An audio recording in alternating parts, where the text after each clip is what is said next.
جین علی، غلام علی اور خاندان کے دیگر تمام مرحومین کو ایصال فرما دیں۔ بسم اللہ الرحمن الرحیم۔ اعوذ باللہ من الشیطان اللعین الرجیم۔ بسم اللہ الرحمن الرحیم۔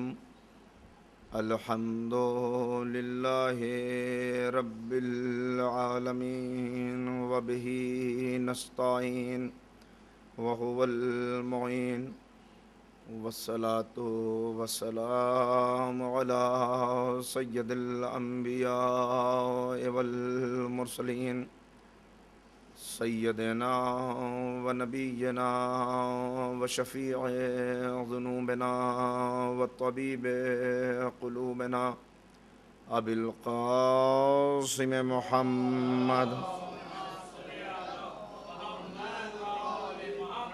وآلہ الطیبین الطاہرین المعصومین المظلومین المنتخبین المنتجبین۔ اما بعد فقط قال اللہ تبارک و تعالی فی کتابہ المجید وفرقانہ الرشید وقولہ الحق۔ بسم اللہ الرحمن الرحیم۔ وَلَنَبْلُوَنَّكُمْ بِشَيْءٍ مِّنَ الْخَوْفِ وَالْجُوعِ وَنَقْصٍ مِّنَ الْأَمْوَالِ وَالْأَنفُسِ وَالثَّمَرَاتِ وَبَشِّرِ الصَّابِرِينَ الَّذِينَ إِذَا أَصَابَتْهُم مُّصِيبَةٌ قَالُوا إِنَّا لِلَّهِ وَإِنَّا إِلَيْهِ رَاجِعُونَ۔ صلوات صلی علی محمد وآل محمد۔ کوئی اگربتی جل رہی ہے اندر کیا؟ اگربتی کوئی جل رہی ہے، کچھ ایسے خوشبو والی چیز ہے، اس کو ہٹا دیں۔ ایک صلوات اور پڑھیں مل کے، محمد وآل محمد۔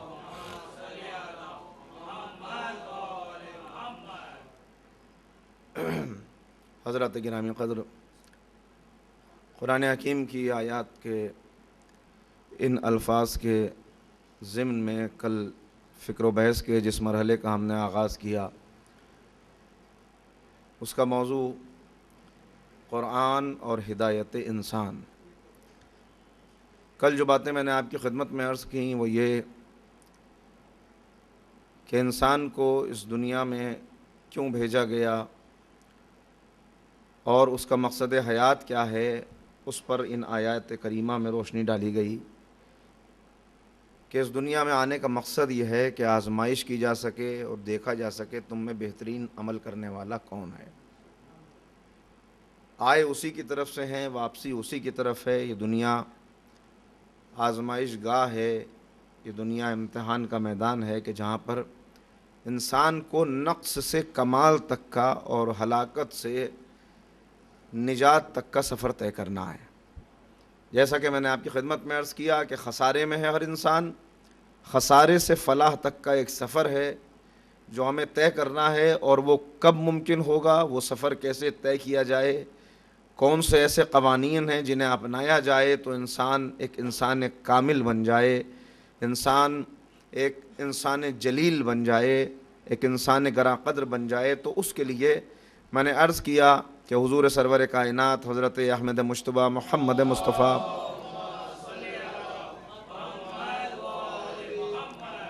حضور نے فرمایا کہ انسان کے عروج و زوال اور قوموں کے عروج و زوال کا انحصار قرآن کریم سے وابستگی پر ہے، کہ جتنا زیادہ احکامات قرآنی کی پابندی کرے گا اتنا اسے عروج حاصل ہوگا، اور جتنا قرآن سے اپنے رشتے کو کمزور کر لے گا، جتنا رشتے کو توڑ لے گا، جتنی دوری اختیار کر لے گا، اتنا زیادہ وہ خسارے میں رہے گا، ہلاکت میں رہے گا، بربادی میں رہے گا، اور اسے نجات کے راستے مسدود ہوتے ہوئے نظر آئیں گے۔ تو نجات کی طرف اگر بڑھنا ہے تو ظاہر ہے کہ اس کے لیے طریقہ کار یہی ہے کہ قرآنی احکامات کو اپنایا جائے، قرآن سے وابستگی اختیار کی جائے۔ میں نے آپ کی خدمت میں عرض کیا کہ بدترین افراد ہوں گے وہ افراد کہ جن کے لیے پیغمبر شفاعت کے بجائے شکایت کرتے ہوئے نظر آئیں، اور شکایت بھی ایسی کہ جس کلام الہی کو ہمارے لیے بھیجا گیا ہے اس کے متعلق پیغمبر کی زبان پر یہ شکوہ آ جائے، انا قوم اتخذوا ھذا القرآن مہجورا، کہ یہ قوم ہے جس نے قرآن کو مہجور کر دیا، تنہا چھوڑ دیا، اکیلا کر دیا، اس سے ناطہ توڑ لیا، اس سے دوری اختیار کر لی اور قرآن کے مخالف سمت میں ہجرت کر لی، اس سے اتنا فاصلہ بنا لیا کہ گویا قرآن سے کوئی ربط اور کوئی لینا دینا ہی نہ ہو۔ تو اب اس پر غور کرنا ہے کہ کس طرح قرآن سے وابستگی اختیار کی جائے۔ میں نے اس کے لیے عرض کیا تھا کہ پہلے ہم قرآن حکیم کا تھوڑا سا ظاہری تعارف اجمالاً نئے سننے والوں کے لیے عرض کر دیں، تاکہ یہ احساس ہو جائے کہ جس کتاب کی طرف ہم بڑھ رہے ہیں یا جس قانون کی طرف ہمیں چلنا ہے وہ اصل میں ہے کیا۔ تو میں نے جو باتیں عرض کی اس کا خلاصہ 2 منٹ میں آپ کی خدمت میں عرض کروں۔ ایک مرتبہ صلوات پڑھیں محمد و آل محمد پر۔ دیکھیے، تعارف قرآن کے سلسلے میں پہلی بات میں نے عرض کی کہ قرآن اللہ کا کلام ہے، اور ایسا کلام ہے لا ریب فیہ کہ جس کے اندر کسی قسم کے شک اور شبے کی گنجائش نہیں ہے، اور کیسا کلام ہے کہ جس کے لیے خود کہا گیا کہ انا نحن نزلنا الذکر، ہم نے اسے نازل کیا۔ یہ پہلی بات، ایک ہی جملے کے اندر 2 باتیں آئیں، ایک ہی آیت کے اندر 2 پیغام آئے۔ پہلا تو یہ کہ ہم نے اسے نازل کیا، اور دوسرا انا لہو لحافظون، ہم اس کی حفاظت کرنے والے ہیں۔ یعنی جب 2 باتیں ایک ہی ساتھ آتی ہیں تو دونوں ہم پلہ ہوتی ہیں، دونوں کا وزن برابر ہوتا ہے۔ یعنی جیسے اس میں کوئی شک نہیں ہے کہ اسے نازل ہم نے کیا ہے، ویسے ہی اس میں بھی کوئی شک نہیں ہے کہ اس کی حفاظت ہماری ذمہ داری ہے۔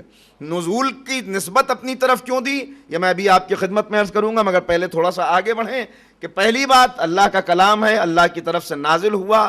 نزول کے 2 مرحلے ہیں جو میں نے آپ کی خدمت میں عرض کیا کہ قرآن حکیم کہتا ہے انا انزلناہ فی لیلۃ القدر، ہم نے اسے شب قدر میں نازل کیا۔ پھر دوسرے مقام پہ ارشاد ہوا انا انزلناہ فی لیلۃ مبارکہ، ہم نے اسے مبارک رات میں نازل کیا۔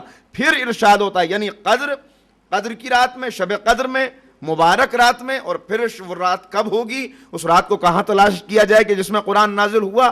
تو پھر اور زیادہ قرآن نے بات کو آسان کیا یہ کہہ کر کہ شہر رمضان الذی انزل فیہ القرآن، کہ وہ مہینہ قرآن کا نزول کا مہینہ جو ہے وہ اللہ کا مہینہ ہے، وہ مبارک مہینہ ہے، وہ ماہ مبارک رمضان ہے۔ یعنی ماہ مبارک کے رمضان میں ایک شب وہ ہے جو شب مبارک ہے اور جسے شب قدر کہا گیا، اس کے اندر یہ قرآن نازل ہوا۔ مگر میں نے عرض کیا کہ دوسری جگہ ارشاد ہوتا ہے کہ ہم نے اسے جستہ جستہ نازل کیا، حصہ حصہ کر کے نازل کیا، اور ہم نے دیکھا بھی کہ پیغمبر کی حیات طیبہ میں 23 سال تک قرآن حکیم نازل ہوتا رہا، آہستہ آہستہ مکے میں نازل ہوا، مدینے میں نازل ہوا، کبھی سفر میں نازل ہوا، کبھی حضر میں نازل ہوا، کبھی گھر میں نازل ہوا، کبھی مسجد میں نازل ہوا۔ اور میں نے عرض کیا کہ اس کا نزول یہ 2 مرحلے جو ہیں انہیں ابھی ہم بعد میں ڈسکس دوبارہ کریں گے انشاءاللہ، ذرا سا آج تشریح کے ساتھ، مگر اس سے پہلے اور اجمالی گفتگو جو تھی اس کا خلاصہ کر دیا جائے کہ نازل ہوا اللہ کی طرف سے۔ نزول کے 2 مرحلے ہیں۔ ایک مرتبہ نزول یہ ہے کہ ہم نے پورے قرآن کو ایک ساتھ نازل کیا، دوسرا نزول یہ ہے کہ ہم نے اسے جستہ جستہ نازل کیا، آیت آیت سورہ سورہ کر کے نازل کیا۔ کہاں نازل ہوا، کہاں نازل ہوا؟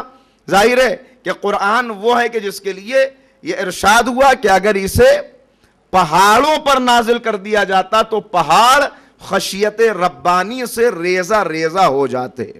لو انزلنا هذا القرآن على جبل لرأيته خاشعا متصدعا من خشیت اللہ۔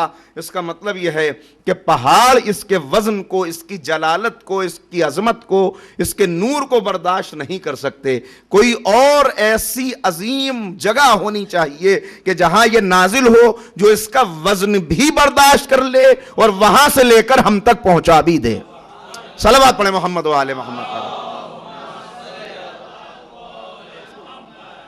تو دوسری بات میں نے جو عرض کی وہ یہ کہ نزول کہاں پر ہوا؟ نزول کے 2 مرحلے جن کو ابھی میں نے عرض کیا کہ ابھی تھوڑا سا آگے بڑھ کر ہم دیکھیں گے، مگر جس پر نازل ہوا اس میں اور انسانوں میں کچھ فرق ہونا چاہیے۔ عام انسانوں میں فرق کیا ہے؟ اب سورہ مبارکہ 18واں سورہ سورہ مبارکہ کیف، اس کے اندر ارشاد ہوا کہ کس کے اوپر نازل ہوا؟ آواز آئی قل انما انا بشر مثلکم یوحا الی، اے پیغمبر آپ یہ کہہ دیجئے کہ میں بھی تمہارے ہی جیسا ایک بشر ہوں، مگر مجھ پر وحی نازل ہوتی ہے۔ یعنی وحی کے نازل ہونے نے یہ بتا دیا کہ کھاتا پیتا تم جیسا ہوں، اٹھتا بیٹھتا تم جیسا ہوں، رہتا تمہاری بزم میں ہوں، مگر فرق یہ ہے کہ مجھ پر نزول وحی ہوتا ہے۔ یعنی جو فرق حیوانوں اور انسانوں میں ہے شعور کی بنا پر، وہی فرق انسانوں اور محمد مصطفیٰ میں ہے وحی کی بنا پر۔ آپ نے غور کیا؟ وحی کی بنا پر وہی فرق ہے کہ نازل ہوتی ہے وہی، مجھ پر یہ فرق ہے۔ تو اب پتہ چل گیا کہ قلب پیغمبر وہ ہے، سینہ اقدس نبوی وہ ہے کہ جہاں پر قرآن نازل ہوا۔ مرحلے دو مرحلے ہیں جنہیں عرض کیا جائے گا ابھی، مگر یہ فرق محسوس ہو گیا۔ اس کے بعد میں نے عرض کیا کہ جو شارٹیسٹ یونٹ ہے اس کی وہ آیت ہے۔ آیتیں چھوٹی بھی ہیں، آیتیں بڑی بھی ہیں۔ بعض آیات کتنی سی ہیں؟ الف لام میم یہ ایک آیت ہے، والعصر یہ ایک آیت ہے، یعنی چھوٹے چھوٹے بظاہر ایک لفظ مگر اس کی ایک آیت۔ اور بعض آیات اتنی بڑی ہیں جیسے آیت الکرسی جو کئی جملوں کے اوپر مشتمل ہے۔ یہ آیت چھوٹی اور بڑی کیسے ہوگی اس کا فیصلہ مجھے اور آپ کو نہیں کرنا، بلکہ یہ منحصر کرتا ہے تعلیم پیغمبر کے اوپر۔ جیسا پیغمبر نے بتا دیا ویسا ہم نے مان لیا، لیکن چھوٹی اور بڑی ہونے سے اس کی عظمت پر کوئی فرق نہیں ہو جاتا، اس لیے کہ آیت آیت ہے، چاہے چھوٹی ہو چاہے بڑی ہو۔ بلکہ کبھی کبھی تو ہم نے یہ دیکھا ہے کہ بڑی آیت نیچے ہوتی ہے، چھوٹی سجدے میں سوار ہو جاتی ہے۔ یہ آیت کے چھوٹے اور بڑے یونٹ ہے۔ اس کے بعد سورے ہیں، اس کے سورے بھی بعض چھوٹے سورے ہیں، بعض بڑے سورے ہیں، بعض سورے جوڑوں کی شکل میں ہیں۔ سورہ فلق اور سورہ ناس انہیں موضتین کہا جاتا ہے۔ یہ وہ سورے ہیں کہ جسے نظر بد کا شکار کوئی اگر ہو جائے، اگر کسی کے اوپر کسی طرح کا پریشانی ہو، کسی طرح کی الجھن ہو، کوئی روحانی تکلیف محسوس ہوتی ہو، تو یہ وہ سورے ہیں جو علاج ہیں اس کا۔ موعظتین انہیں جوڑے کی شکل میں نازل کیا۔ سورہ مزمل اور سورہ مدثر یہ جوڑے کی شکل میں نازل ہوئے۔ تو قرآن بہرحال آیا کس کے لیے؟ اس کے مخاطب کون ہیں؟ اس کے ایڈریسی کون ہیں؟ اس کے پہلے مخاطب وہ افراد ہیں جو سامنے موجود تھے، جو عرب تھے، جن کی زبان عربی تھی، ان سے اس نے خطاب کیا۔ اور ان سے جب خطاب کیا اور اس نے اپنے آپ کو یہ کہہ کر پہچنوایا کہ میں اللہ کا کلام ہوں، تو انہوں نے اعتراض کرنے شروع کیے۔ کیسے اعتراض کیے؟ پہلا اعتراض یہ کیا کہ نعوذ باللہ محمد مصطفیٰ صلی اللہ علیہ وآلہ وسلم جادوگر ہیں اور اپنے جادو کے ذریعے سے انہوں نے ان آیات کو بنا لیا ہے۔ دوسرا اعتراض یہ کیا کہ ان کے قبضے میں کچھ جنات ہیں جن کے ذریعے سے ان آیات کو لکھ لیتے ہیں۔ تیسرا اعتراض یہ کیا کہ ان کے پاس کچھ شیاطین ان کے مرید بن چکے ہیں، وہ ان سے نعوذ باللہ یہ کلام لکھوا رہے ہیں۔ تو ان ساری چیزوں کو رد کرنے کے لیے قرآن نے آواز دی انا نحن نزلنا الذکر، کہ اسے ہم نے نازل کیا ہے۔ یعنی محمد نے نہیں بنایا، پیغمبر نے نہیں لکھا، ہم نے اسے نازل کیا۔ اور اس کے بعد پورے معاشرے کو چیلنج کیا کہ اگر تم یہ سمجھتے ہو کہ یہ انسانی کلام ہے تو جاؤ اس کے سورے کا جواب لے کے آؤ۔ اگر سورے کا جواب نہیں لا سکتے تو دوسرے موقع کے اوپر چیلنج کو ہلکا کر کے پیش کیا کہ جاؤ 10 آیات کا اس کی جواب لے آؤ۔ اگر 10 آیات کا جواب بھی نہیں لا سکتے تو چیلنج کو اور ہلکا کر دیا کہ جاؤ ایک ہی آیت کا جواب لے آؤ۔ مگر دنیا ایک آیت کا جواب بھی نہ لا سکی۔ یہ چیلنج تھا، یہ بتانا تھا کہ دیکھو جب تم قرآن صامت کا جواب نہیں لا سکتے تو قرآن ناطق کا جواب کہاں سے لاؤ گے؟ جب تم سورہ کوثر کا جواب نہیں لا سکتے تو ساقیہ کوثر کا جواب کہاں سے لاؤ گے؟ جب تم الفاظ والے ہدایت کا جواب نہیں لا سکتے تو جو سراپا ہدایت ہیں، جو سیرت میں ہدایت ہیں، ان کا جواب کہاں سے لاؤ گے؟ تو چیلنج بن کے آج تک قرآن عالم اسلام میں بلکہ عالم بشریت میں موجود ہے۔ آج بھی اگر کوئی اس چیلنج کو قبول کرے تو لائے اس کا کوئی جواب لا کے دکھائے، مگر قرآن کا چیلنج اپنی جگہ پر ہے، آج تک کوئی اس کا جواب نہیں لا سکا۔ تو اب حفاظت کی ذمہ داری اللہ کی ہے، نازل اس نے کیا، وہ حفاظت کیسے کرے گا، حفاظت کے مرحلے کیا ہوں گے، یہ عرض کرنے کے لیے پہلے ذرا سا میں آپ کو تاریخ میں لے کے چلتا ہوں۔ دیکھیے قرآن نے تعارف کرایا اپنے انبیاء کا۔ کتنے انبیاء ہیں جو اسلام لے کر آئے 1,24,000 انبیاء، ان میں سے قرآن حکیم کے اندر 26 نبیوں کے نام موجود ہیں اور کچھ نام مبہم ہیں، یعنی جن کے متعلق یہ فیصلہ نہیں ہو سکا کہ آیا یہ نبی بھی ہیں یا صرف ایک بندہ خاص ہے پروردگار کے۔ ان کو ہم اگر چھوڑ دیں اور یقینی طور پر جن کا تعارف نبی کی حیثیت سے کرایا انہیں دیکھیں تو وہ 26 نام ہیں۔ ان 26 نام میں حضرت آدم ہیں، حضرت نوح ہیں، حضرت شیس ہیں، حضرت ادریس ہیں، حضرت ابراہیم ہیں، حضرت اسحاق ہیں، حضرت اسماعیل ہیں۔ یہ وہ انبیاء ہیں جو بنی اسرائیل سے باہر کے ہیں، اور پھر ایک پورا گروہ، ایک بڑا گروہ ہے انبیاء کا کہ جو بنی اسرائیل کے اندر کا ہے۔ بنی اسرائیل یعنی حضرت یعقوب کی اولاد۔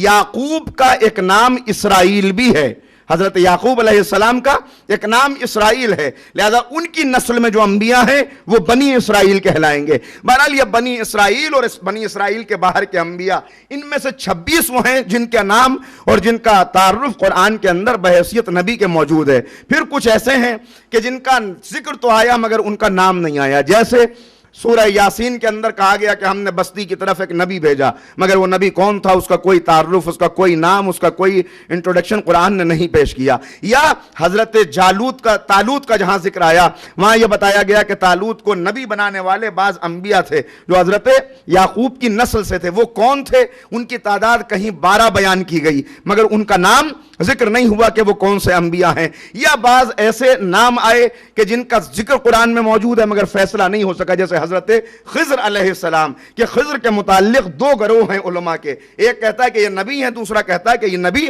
نہیں ہیں۔ یا حضرت ذوالقرنین کہ جنہیں ہم نے قوم کی طرف بھیجا، قوم نے انہیں 2 مرتبہ شہید کیا۔ قرن کہتے ہیں سینگ کو، چونکہ 2 مرتبہ شہید ہوئے، سر کے اوپر ضربت لگی تھی، پہلی ضربت لگی تو اس کے بعد اللہ نے پھر ان کو زندہ کر کے قوم کی طرف بھیج دیا، ایک سینگ جیسا ابھار پیدا ہو گیا۔ دوسری مرتبہ پھر دوسری طرف قوم نے ضربت لگائی، دوسری طرف ایک ابھار پیدا ہو گیا تو ان کا نام پڑ گیا ذوالقرنین۔ ذوالقرنین نبی بھی ہیں یا نہیں اس کے متعلق کوئی فیصلہ کن بات نہیں کہی جا سکتی۔ ان انبیاء میں سے اب آپ قرآن کے سوروں کا مطالعہ کریں گے تو پھر 5 کا تعارف کرایا گیا کہ جو اولی العزم پیغمبر ہیں۔ کون؟ حضرت نوح، حضرت ابراہیم، حضرت موسیٰ، حضرت عیسیٰ اور ختمی مرتبہ حضرت محمد مصطفیٰ صلی اللہ علیہ وآلہ وسلم۔ یہ 5 وہ ہیں کہ جو اولی العزم ہیں، جو صاحب شریعت ہیں، یعنی جنہوں نے شریعت پیش کی، اور باقی انبیاء وہ ہیں کہ جنہوں نے انہی کی شریعت کو نافذ کرنے کے لیے وہ پریچر بنے، وہ ان کی طرف سے آگے بڑھے، انہوں نے پیغام کی ترویج کی مگر وہ اپنی شریعت نہیں رکھتے۔ پھر ان میں 313 وہ ہیں۔ اب غور کیجئے گا، دیکھیں بات ہم کر رہے ہیں ابھی کہ قرآن محفوظ کیسے ہے، قرآن محفوظ کیسے رہا۔ اس سے دیکھنا پڑے گا کہ اس سے پہلے جو آسمانی کتابیں آئیں، جو صحیفے آئیں، ان کا حال کیا ہوا۔ اس کی ہسٹری میں جلدی سے 5-7 منٹ میں آپ کی خدمت میں عرض کرتا ہوں۔ بڑی اہم گفتگو، ایک مرتبہ مل کے صلوات پڑھیے گا تو نتیجہ سامنے ہے۔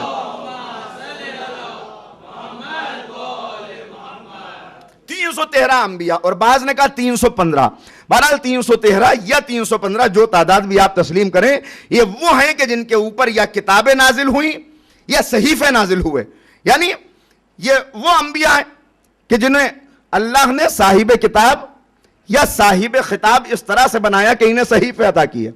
مگر ان میں سے کن کے صحیفے؟ حضرت آدم علیہ السلام، حضرت آدم کے اوپر 10 صحیفے نازل ہوئے، مگر ان صحیفوں کا ذکر ان کے اندر کیا تھا، وہ صحیفے کس نام سے جانے جاتے تھے، آج ان کی کوئی تفصیل ہمارے پاس موجود نہیں ہے۔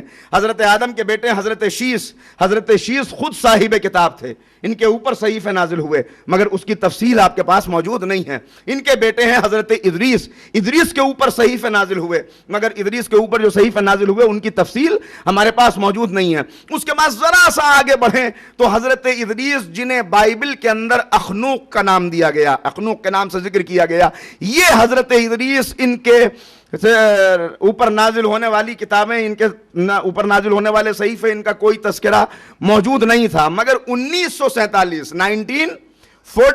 میں فلسطین کے اندر کچھ بچے چرواہے اپنی بکریوں کو لے کر چراگاہ میں نکلے ہوئے تھے، وہ وہاں پر بکریاں چرا رہے تھے۔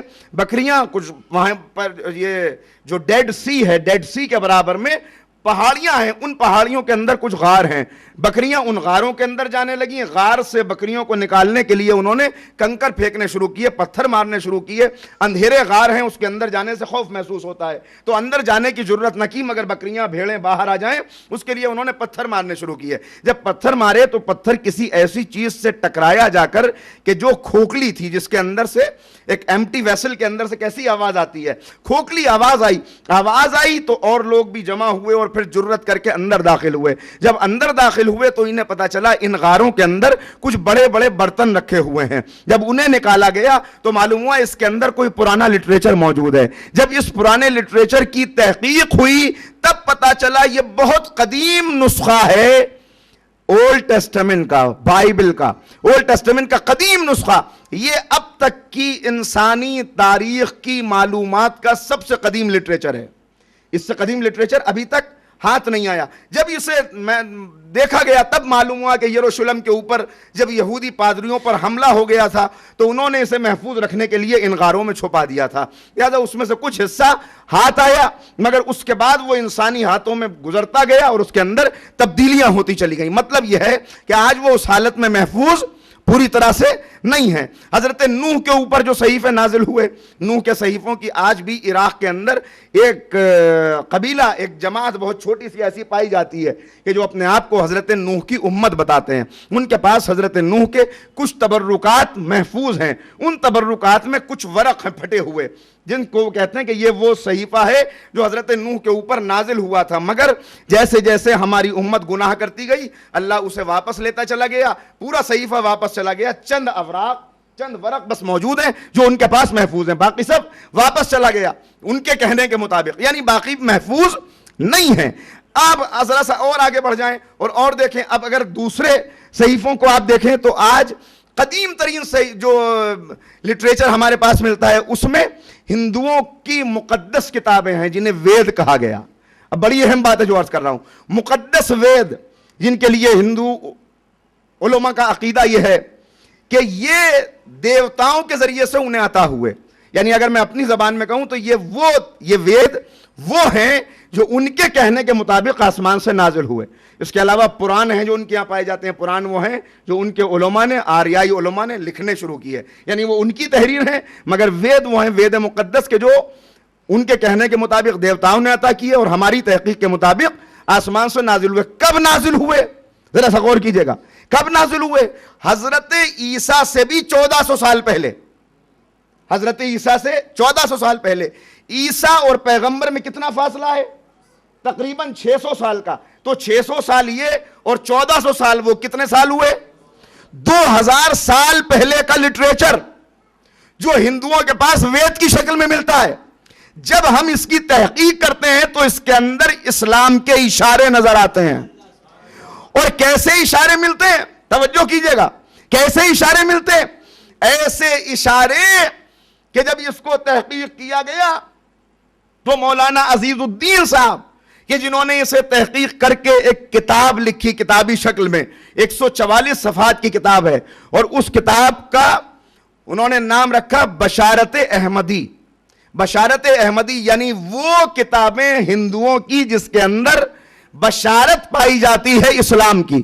اور اس تحقیق کرنے میں اس کا جب آپ سرورق دیکھیں گے، پہلے ہی پیج کے اوپر ذرا غور کیجئے گا تو انہوں نے لکھا کہ میری پوری زندگی گزر گئی تحقیق کرتے ہوئے مقدس ویدوں کی، 2000 سال پہلے کے یہ وید جب میں نے ان کی تصدیق کی، تحقیق کی، تو تحقیق کرنے کے بعد یہ نظر آیا کہ 2 بشارتیں ایسی ہیں جو ان کے اندر موجود ہیں۔ پہلی بشارت محمد مصطفیٰ کے آنے کی ہے اور دوسری بشارت حسین کے کربلا میں شہید ہونے کی ہے۔ صلوات پڑھیں محمد و آل محمد۔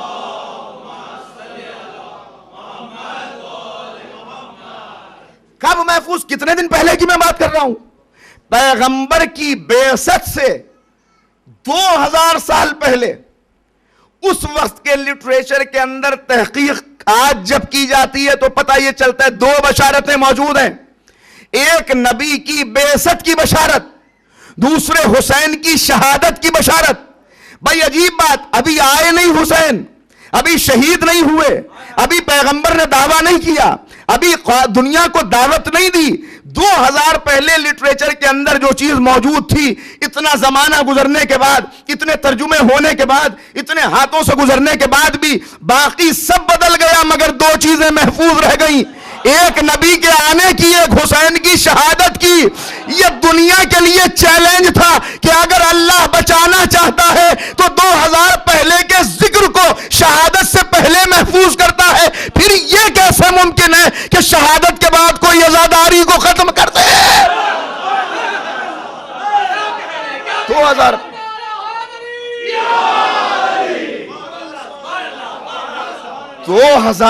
سال کا سفر کرنے کے بعد غار سے کچھ چیزیں برآمد ہوتی ہیں، انہیں جب دیکھا جاتا ہے اور ماہرین اس پر گفتگو کرتے ہیں اور تحقیق کرتے ہیں تو کہتے ہیں 2 خبریں اس کے اندر موجود ہیں، ایک نانا کی نبوت کی خبر، ایک نواسے کی شہادت کی خبر۔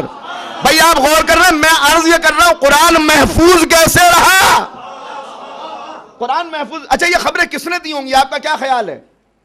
نوجوان موجود ہیں، ارباب فہم و دانش موجود ہیں، یہ خبریں جو ان کے اندر موجود تھیں، کتاب کا نام بھی میں نے آپ کو بتا دیا، مارکیٹ میں اویلیبل بھی ہے، آپ جائیں اس کو نکالیں، اس کے اندر اوریجنل ریفرنسز موجود ہیں، اور یہ تو میں نے ایک حوالہ دیا، اور بھی بہت سے حوالے موجود ہیں۔ بہرحال یہ تو تسلیم ہے کہ 1,24,000 انبیاء آئے، ہر قوم کے اندر ایک نبی آیا، ان نبیوں کو ہم نام سے نہیں جانتے، تعداد ہمیں معلوم ہے، تعداد ہمیں کیوں معلوم ہے؟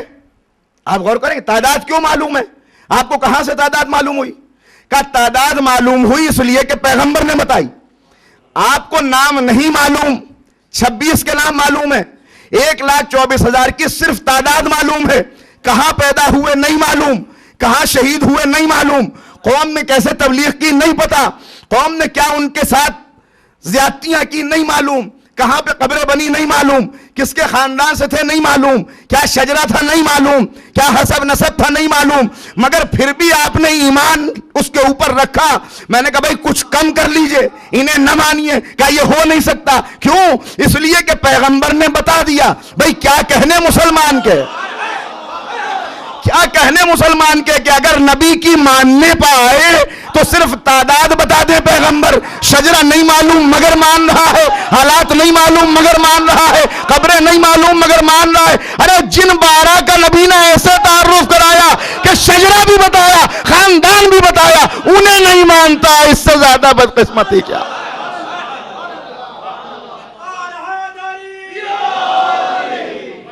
اگر ماننے پہ آئے تو تعداد سن کے مان لے، اگر نہ ماننے پہ آئے تو غدیر کے منبر سے دیکھنے کے باوجود نہ۔ صلوات پر محمد و آل محمد۔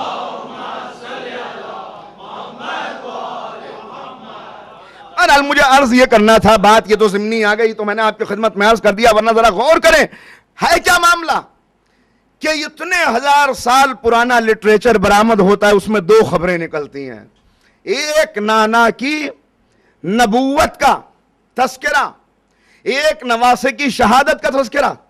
بھئی یہ تذکرہ اس کے اندر اگر محفوظ ہے تو اس کا مطلب اس وقت کا کوئی ایسا نبی، اگر ہم قیاس لگانا شروع کریں، اگر غور کریں، بلکہ بالکل واضح سی بات ہے، بھئی اتنے 1000 سال پہلے کی اگر بات موجود ہے اور کہا یہ جا رہا ہے کہ یہ لٹریچر آسمانی لٹریچر ہے، تو اس کا مطلب اس وقت کا کوئی نبی رہا ہوگا یا انبیاء رہے ہوں گے کہ جنہوں نے اپنی قوم کے درمیان یہ ذکر کیا جو محفوظ ہو گیا۔ تو نبی جو اس وقت کا موجود تھا وہ 2 خبریں سنا رہا تھا۔ وہ 2 خبریں کیوں سنا رہا تھا؟ اس لیے کہ آج جیسا کوئی لیڈر ہوتا تو چھپا لیتا باتوں کو، مگر نبی محسن ہوتا ہے، نبی احسان شناس ہوتا ہے، نبی وہ ہوتا ہے کہ اپنے محسن کا تذکرہ ضرور کرتا ہے۔ تو اس کا مطلب نبی اپنے اس محسن کا تذکرہ کر رہا ہے کہ جو ابھی اس دنیا میں آیا بھی نہیں۔ یہ کیوں ذکر کیا؟ دیکھیے کوئی ذکر اگر کیا جائے کہ دیکھو ہم تمہیں یہ خبر دے رہے ہیں کہ ایک ایسا زمانہ آئے گا کہ اس زمانے کے اندر ایک نبی آئے گا، اس نبی کے پیغام کے اوپر قوم لبیک کہے گی، مگر بعد میں لوگ منافق ہو جائیں گے اور اس کے نواسے کو قتل کر دیں گے، تو یہ خبر کیوں دی جا رہی ہے اتنی ساری؟ یہ خبر اس لیے دی جا رہی ہے کہ ہم تو اپنے محسن کو پہچانتے ہیں، جن کے درمیان خبر دے رہے ہیں وہ بھی اس محسن کو پہچان لیں۔ کیا اس کے علاوہ کوئی اور سبب ہو سکتا ہے؟ یعنی تم بھی پہچان لو، پہچان لوگے اور ان سے محبت دل میں پیدا ہو جائے گی تو انتظار کرنا شروع کرو گے. یعنی سابقہ انبیاء اپنی قوم کو انتظار کی عادت ڈال رہے تھے.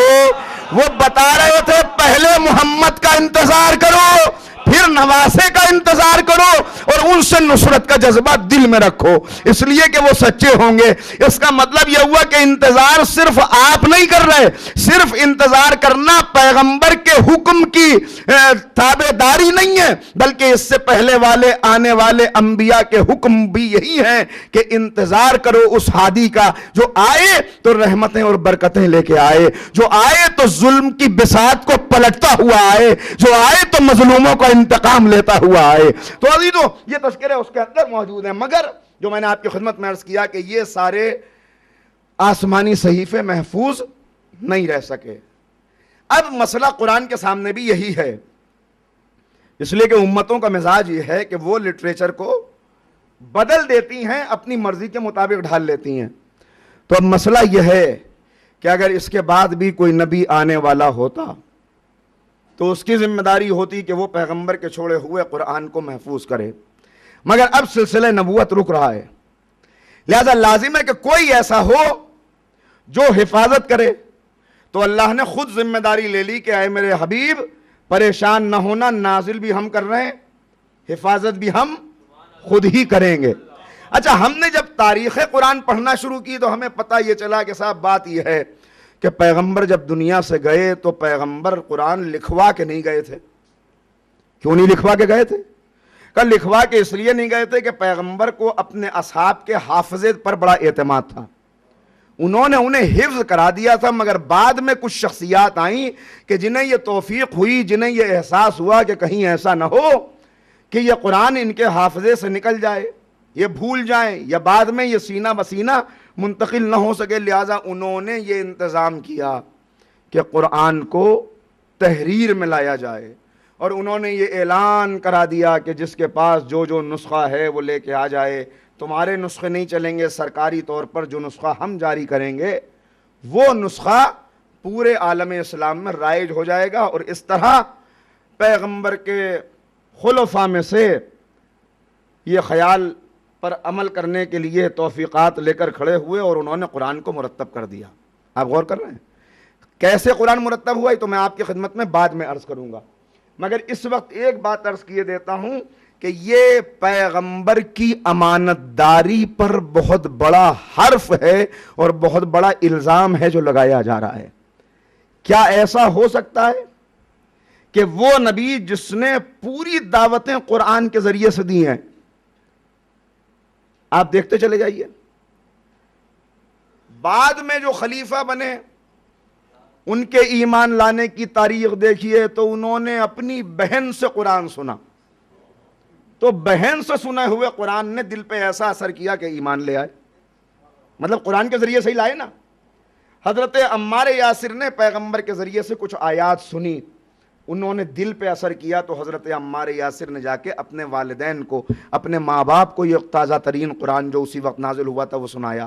پورا کا پورا خاندان حضرت عمار کا مشرف با اسلام ہو گیا، ایمان لے آئے، اور ایسا ایمان لائے کہ اس کے بعد والدین کو شہید کر دیا گیا دردناک طریقے سے. مگر انہوں نے ایمان کا دامن نہیں چھوڑا. تو کس چیز نے دل پہ اثر کیا؟ قرآن نے. میں نے عرض کیا تھا آپ کی خدمت میں کہ جب جنات آئے تو جنات نے آ کے کیا کہا اپنے گروہ میں جا کر؟ انا سمعنا قرآنا عجبا، ہم نے عجیب و غریب قرآن سنا. اور اس کے ذریعے سے انہوں نے اپنی قوم کو دعوت دی. سورہ جن پر موجود ہے. اور اس طرح جنات پیغمبر پر ایمان لے آئے. حضرت جعفر طیار کو بھیجا نجاشی کے دربار میں کہ جاؤ جا کے پیغام دو. تو حضرت نجاشی نے وہاں پر جا کر، اس لیے کہ وہ کرسچن تھا، وہاں پر جا کر حضرت مریم کے حالات بیان کرنا شروع کر دیے.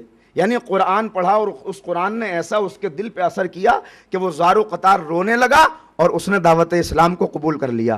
یعنی اسلام جیسے بھی آگے بڑھ رہا ہے، جو بھی چیز اثر کر رہی ہے وہ اللہ کا کلام ہے جو پیغمبر کے ذریعے سے پہنچا ہے. ہر جگہ قرآن کو پیغمبر آگے رکھتے ہیں. قرآن پہ آؤ گفتگو کریں.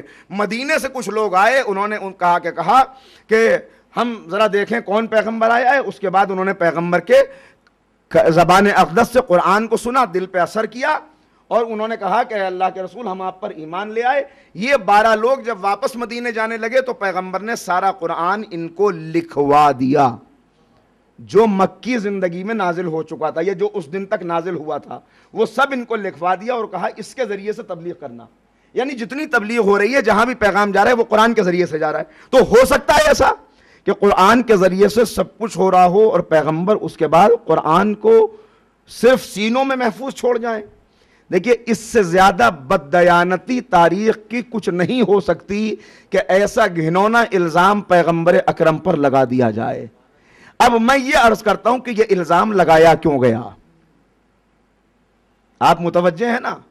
مجھے معلوم ہے کہ کس موقع کے اوپر آپ کے ذہن کتنا میرے قریب ہوتے ہیں، اور کبھی کبھی آپ کی خاموشی داد سے زیادہ ہوتی ہے۔ ایک صلوات مل کے پڑھیں تو میں آپ کی خدمت میں عرض کرتا ہوں۔ بس ذرا سا غور کریں، اسی صبر و سکون کے ساتھ یہ بات سنیں جو میں عرض کر رہا ہوں۔ مسئلہ کیا ہوا؟ یہ کیوں کہا گیا؟ دیکھیں ایک سوال پیدا ہوتا ہے کہ جب پیغمبر ہر موقع کے اوپر قرآن پیش کر رہے ہیں اور تاریخ یہ بتا رہی ہے کہ پیغمبر صرف پیش نہیں کرتے تھے بلکہ باقاعدہ طور پر کاتبین وحی تھے، پیغمبر قرآن لکھواتے تھے، لکھوانے والوں میں صاحبان ایمان بھی تھے، لکھنے والوں میں صاحبان ایمان بھی تھے، کل ایمان بھی تھے، اور منافقین بھی تھے۔ منافقین بھی قرآن لکھتے تھے۔ یہ منافقین کو کیوں رسول موقع دیتے تھے کہ یہ قرآن لکھیں؟ دیکھیے ان سے قرآن اسی لیے لکھوایا جا رہا تھا کہ کل اگر کوئی اختلاف پیدا ہو تو انہی کا لکھا ہوا ان کے سامنے پیش کر دیا جائے۔ یہ حکمت تھی اس میں، ان سے لکھوایا جا رہا تھا۔ یہ کیوں قرآن چیلنج کر رہا تھا؟ یہ سب حفاظت کے انتظام ہے قرآن کے۔ یہ کیوں چیلنج کر رہا تھا کہ لاؤ اس کا ایک سورے کا جواب لے آؤ، 10 آیتوں کا جواب لے آؤ، 1 آیت کا جواب لے آؤ؟ یہ کیوں اعلان کر رہا تھا؟ یہ اعلان اس لیے تھا کہ جب کافر اس چیلنج کو سنیں گے تو جواب دینے کی کوشش کریں گے، جواب دینے سے پہلے انہیں قرآن پڑھنا پڑے گا۔ بھائی پڑھیں گے تبھی تو جواب دیں گے۔ یعنی یہ بھی ایک حکمت تھی، یہ بھی حفاظت کا ایک انتظام تھا کہ چیلنج ہے، اس کا جواب لاؤ، جواب لانے سے پہلے پڑھیں گے۔ اور جب پڑھا تو یا تو مسلمان ہو گئے یا یہ کہنا پڑا کہ اس کا جواب ممکن نہیں ہے اس لیے کہ یہ بشر کا کلام نہیں ہے۔ تو یہ حفاظت کا انتظام، اس لیے کہ کبھی بھی آپ ایک بات یاد رکھیے، کسی بھی چیز میں تبدیلی اس وقت ہوتی ہے، کوئی بھی کتاب بتلی اس وقت جاتی جب وہ 4 لوگوں کے درمیان رہے۔ یہ جو کتابیں مٹ گئیں جن کا میں نے ذکر کیا، یہ کیوں مٹ گئیں؟ اس لیے کہ پادریوں نے یہ پابندی لگا دی کہ خبردار، نہ کسی کو پڑھنے کا حق ہے نہ کسی کو ترجمہ کرنے کا حق ہے، بس ہم جو پڑھ کے سنائیں گے وہی سننا پڑے گا۔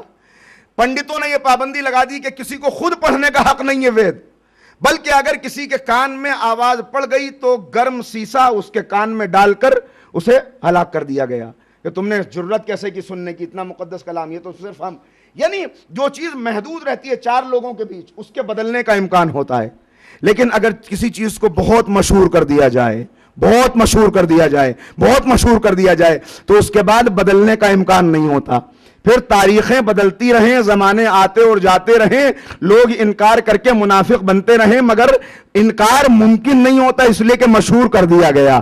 وہ پیغمبر بھی جانتے تھے، اسی لیے قرآن کو مشہور کیا تاکہ انکار کرنے والے منہ کی کھا کے رہ جائیں مگر انکار کیا نہ جا سکے، اور اسی لیے ولایت کا اعلان 1.25 لاکھ کے مجمع میں کیا۔ بند کمرے میں اپنے خلیفہ کو معین نہیں کیا، بند کمرے میں جانشینی کا اعلان نہیں کیا۔ وہ اور ہوتے ہیں جو اندھیرے کمروں میں بنائے جاتے ہیں۔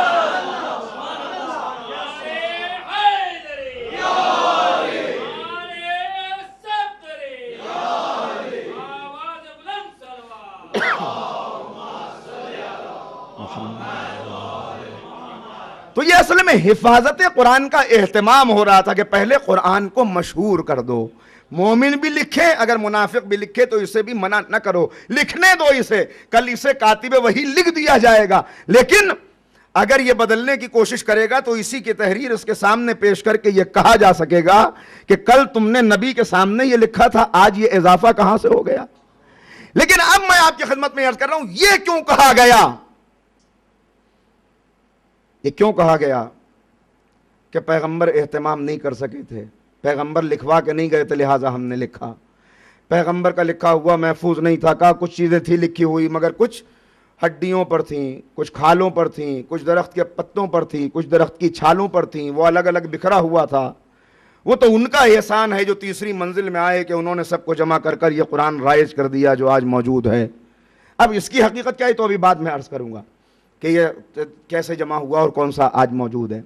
مگر یہ آپ کی خدمت میں عرض کر دوں کہ قرآن سے دشمنی کا طریقہ منافقوں نے یہ نکالا کہ قرآن کو مشکوک کر دیا جائے. لہٰذا کہا گیا کہ پیغمبر لکھوا کے نہیں گئے ہیں, وہ محفوظ نہیں ہیں, وہ الگ الگ جگہ پر ہے, چلو جمع کرنا شروع کریں.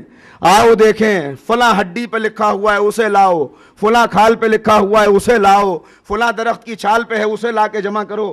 سب ایک جگہ جمع ہو اور تلاش کرتے ہوئے, اب آپ روایتیں دیکھیں گے, مجھے اس وقت موقع نہیں کہ میں اشارہ کروں, تلاش کرتے ہوئے پتہ چلا فلاں آیت نہیں مل رہی. کہ فلاں آیت کہاں ہے, ادھر دیکھو ادھر دیکھو, ارے نہیں وہ تو امی جان کے پاس رکھوائی تھی اور وہ پتے کے اوپر لکھی گئی تھی, چلو امی سے پوچھیں کہ وہ آیت کہاں ہے. پوچھنے کے لیے گئے کہ وہ آیت تو نکالیے ذرا, اس کا کچھ سراغ نہیں مل رہا, پتہ نہیں مل رہا, وہ پیغمبر نے لکھوائی تھی, آپ نے محفوظ رکھی تھی. انہوں نے کہا ہاں وہ میرے پاس تھی تو صحیح مگر میں نے پلنگ کے نیچے رکھی تھی, بکری آئی, بکری نے پتہ کھا لیا اور اس طرح سے وہ آیت. یہ سب سازشیں تھیں کہ قرآن کو بدل دیا جائے. آپ غور کر رہے ہیں, یہ سازشیں تھیں کہ قرآن کو بدل دیا جائے. اور اگر واقعی طور پر پیغمبر نے محفوظ ہاتھوں میں نہ دیا ہوتا تو بدل دیا ہوتا, مگر پیغمبر جانتے تھے کہ کل بکری والی روایت گڑھی جائے گی, لہذا پیغمبر نے شیر خدا کے ہاتھوں میں دے کے کہا,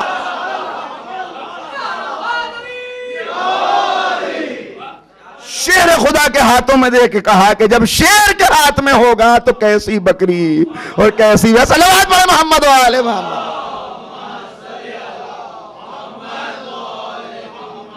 پتہ نہیں پڑھتے ہوئے کتنا وقت گزر گیا, اور ایک صلوات پڑھیں محمد و آل محمد پر.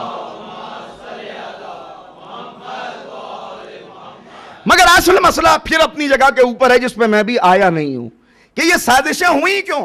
دیکھیے ایک بات تو میں نے آپ کی خدمت میں عرض کر دی کہ یہ اس لیے کہ یہ چاہتے ہی یہ تھے کہ قرآن بدل جائے, تحریف ہو جائے, اس کے اندر شک پیدا ہو جائے, یا اگر کچھ نہ ہو سکے تو کم سے کم دو قرآن رائج ہو جائیں.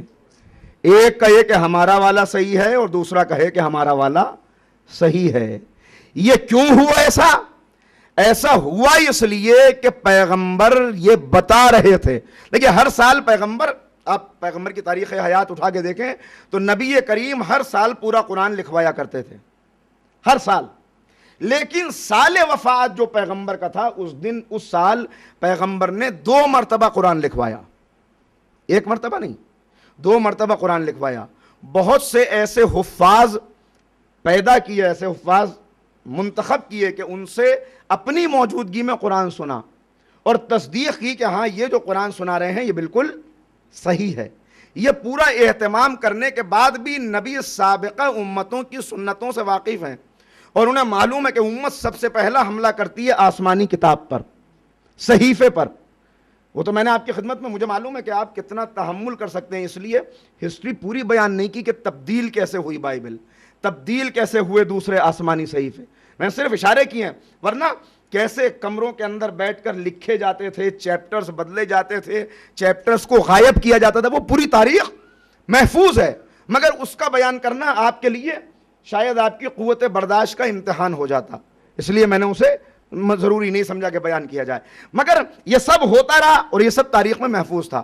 لہذا پیغمبر کی ذمہ داری یہ ہے کہ پیغمبر اس قرآن کو محفوظ ہاتھوں میں دے جائیں.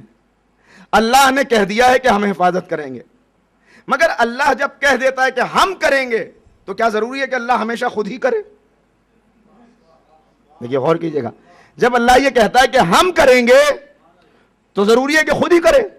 نہیں, لازم نہیں ہے. اللہ کہتا ہے الذی خلق الموت والحیات, الذی خلق الموت والحیات لیبلوکم, ہم نے تمہیں موت و حیات کو ہم نے خلق کیا, یعنی زندگی بھی ہم دیتے ہیں, موت بھی ہم دیتے ہیں. تو موت کون دیتا ہے؟ اللہ. کیا خود آتا ہے قبض روح کرنے؟ نہیں, خود نہیں آتا, ملک الموت کے ذریعے سے قبض روح کرتا ہے. تو ملک الموت کو کیوں بھیجتا ہے؟ اس لیے کہ ملک الموت وہ ہے کہ جس سے خطا کا امکان نہیں. تو اللہ جب خود کوئی چیز کرنا چاہتا ہے تو ایسے سے کراتا ہے جس سے خطا کا امکان نہ ہو. جس سے خطا کا امکان نہ ہو اسے معصوم کہا جاتا ہے. تو جب اللہ یہ کہہ رہا ہے کہ ہم قبض روح کریں گے, کرا رہا ہے ملک الموت کے ذریعے سے. مطلب یہ ہے کہ آج تک کبھی ایسا ہوا کہ غلطی سے دو شکلیں مل رہی تھیں, ٹوئنز تھے, تھا اس کا قبض اس کی کر لی ہو؟ نہیں, ایسی خطائیں دنیا میں ہو سکتی ہیں انسانوں سے, لیکن جو معصوم ہوتا ہے اس سے یہ خطا کا امکان نہیں پایا جاتا. تو اللہ کہہ رہا ہے ہم حفاظت کریں گے. ہم حفاظت کریں گے کہ مطلب ہم نے نازل کیا. کیا نازل کیسے کیا؟ کیا خود آیا؟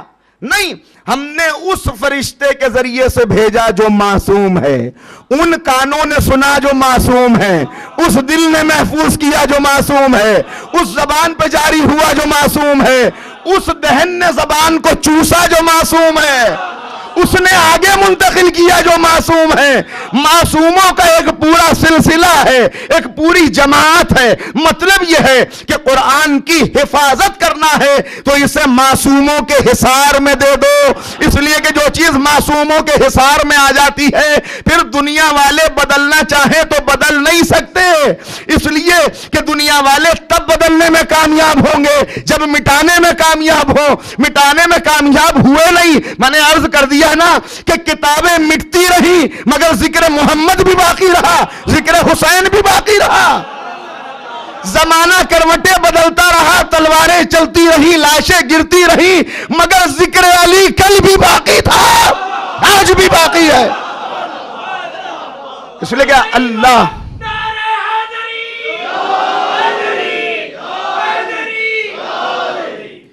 اللہ جسے محفوظ رکھنا چاہتا ہے, اللہ جسے محفوظ رکھنا چاہتا ہے پھر اسے معصومین کے حوالے کر دیتا ہے. اب سمجھئے کہ پیغمبر کیا فرما رہے ہیں. یہاں کہا جا رہا ہے قرآن ہی کو پیغمبر بے ترتیب نعوذ باللہ چھوڑ گئے, اور پیغمبر کیا کہہ رہے ہیں؟ پیغمبر کہہ رہے ہیں انی تارکم فیکم الثقلین کتاب اللہ و عطرتی اہل بیتی. میں تمہارے درمیان یعنی اے امت میں تجھے بے سہارے کے نہیں چھوڑ کے جا رہا, بلکہ میں تمہیں حوالے کر رہا ہوں قرآن کے, قرآن کو حوالے کر رہا ہوں معصوم کے. یہ ہے حفاظت کا سلسلہ. اور اس کے بعد پیغمبر نے یہاں رکی نہیں بات, بلکہ ذمہ داری لے لی کہ یہ دونوں ایک دوسرے سے جدا نہیں ہوں گے. ہاں کیا ذمہ داری ہے. اور پھر ایک ذمہ داری لے لی, بلکہ امت کو ایک تحفہ دے دیا. اس کے بعد پہلا اعلان کہ تمہیں چھوڑ کے نہیں جا رہا, قرآن کے حوالے کیا. قرآن کے تنہا حوالے نہیں کیا, قرآن کو معصوم کے حوالے کیا. ان دونوں کے تمہیں حوالے کیا, ان دونوں سے اگر وابستہ, یہ دونوں ایک دوسرے سے جدا نہیں ہوں گے, اور تم اگر ان سے وابستہ رہو گے تو ایک فائدہ ہوگا. کیا فائدہ ہوگا؟ گمراہ نہیں ہوگے. تم اگر ان سے وابستہ رہو گے تو گمراہ نہیں ہوگے. قرآن گمراہیوں سے نکالنے والا ہے, قرآن نجات دلانے والا ہے, قرآن نور ہے, قرآن رحمت ہے, قرآن شفا ہے. قرآن سے وابستہ ہونے کے بعد کوئی گمراہ نہیں ہو سکتا. یہ سیدھی راہ کی ہدایت کرنے والا ہے, یہ حق کی طرف لے جانے والا ہے. لہذا اس سے وابستہ رہنا, اور اسے وابستہ کر دیا معصوم سے کہ یہ دونوں الگ نہیں ہو سکتے. الگ نہیں ہو سکتے کا مطلب کیا ہوا جانتے ہیں؟ الگ نہیں ہو سکتے کا مطلب یہ ہے کہ جسے قرآن ملے گا اسے اہل بیت خود بخود مل جائیں گے. جسے اہل بیت ملیں گے قرآن خود بخود اس تک. یہ نہیں ہو سکتا کہ کوئی قرآن کو لے کے یہ کہے کہ اب معصوم کی ضرورت نہیں ہے, اور یہ نہیں ہو سکتا کہ کوئی معصوم کو لے کے یہ کہے کہ اب قرآن کی ضرورت. دونوں ہی دعوے بالکل, اس لیے کہ پیغمبر فرمانے الگ نہیں ہوں گے ایک دوسرے سے. الگ نہ ہونے کا مطلب یہ ہے کہ اب اگر کوئی معصوم سے عداوت کر کے قرآن کو لیتا ہوا نظر آئے تو اس کے پاس قرآن کے الفاظ تو ہیں, قرآن کا لہجہ نہیں ہے, قرآن کی ہدایت نہیں ہے, کیونکہ قرآن سب کی ہدایت تھوڑی کرتا ہے. ہدی للمتقین, یہ متقین کی ہدایت کرتا ہے، اور متقین وہی ہیں کہ جو امام المتقین سے وابستہ ہو۔ آپ غور کر رہے ہیں؟ مولا امام المتقین۔ اب متقی کیا ہے؟ متقی کی پہچان کیا ہے؟ متقی کی علامتیں کیا ہیں؟ متقی زبان سے کہنے سے نہیں ہوتا متقی۔ یہ آپ نہج البلاغہ اٹھائیے، اس کے اندر دیکھیے کس انداز سے مولا نے متقی کی صفات بیان کی ہیں، کتنے مواقع کے اوپر بیان کی ہیں، اور اس انداز سے بیان کی کہ پوچھنے والا ایک آہ کر کے گر گیا، اور اس کے بعد نبضوں پہ ہاتھ رکھا تو نبضیں سرد ہو چکی تھیں۔ مولا نے کہا ہدایت لینے والے ایسے ہدایت لیتے ہیں۔ متقی کی پہچان بتا رہے تھے، تو یہ متقین کی حفاظت کرتا ہے۔ مگر پیغمبر نے ذمہ داری کیا لی ہے؟ اس سے زیادہ محسن رسول، اس سے زیادہ احسان کرنے والا نبی شاید نہیں، یقیناً تاریخ نبوت میں نہیں گزرا، کہ جو یہ کہہ کے جا رہا ہے کہ میں ضمانت لے رہا ہوں کہ تم ان سے وابستہ رہنا، گمراہ نہیں ہوگے۔ اور صرف یہی پہ بات نہیں رکی، یہاں تک کہ حوض کوثر پر مجھ سے ملاقات، یہ دونوں ایک دوسرے سے وابستہ رہیں گے یہاں تک کہ حوض کوثر پر مجھ سے ملاقات کریں گے۔ مطلب یہ ہے کہ جو ان کے دامن سے چپٹ جائے گا وہ حوض کوثر تک پہنچ جائے گا۔ ذمہ داری لے رہے ہیں پیغمبر۔